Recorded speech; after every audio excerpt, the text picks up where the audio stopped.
قربان میں ان کی بخشش کے مقصد بھی 1400 سال کی تاریخ میں اہل سنت کے اکابرین اسلاف و اخلاف میں بہت سے ایسے اہم ترین اعتقادی، علمی اور فقہی موضوعات موجود رہے جن میں مختلف بلکہ متضاد موقف اختیار کیا گیا۔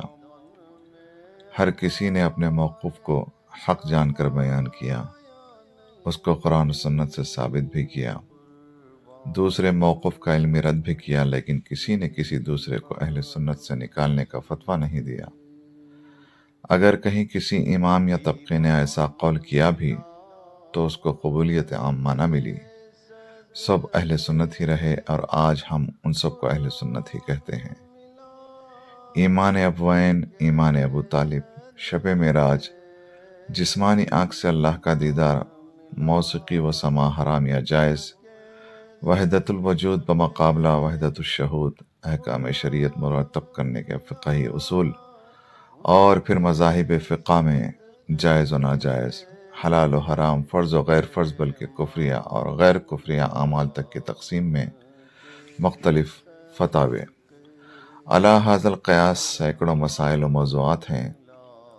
ان میں سے بعض مسائل کی بنیاد پر مختلف فقہی مذہب بنے، لیکن سب سنی رہے۔ مختلف اذواق و ترجیحات کی بنیاد پر درجنوں روحانی مشارب تصوف وجود میں آئے، لیکن سب سنی رہے۔ کسی نے کسی دوسرے کو دائرہ سنیت سے خارج نہیں کیا۔ آج بات بات پر ایک دوسرے کو ناسبی، تفضیلی اور رافضی قرار دیا جاتا ہے۔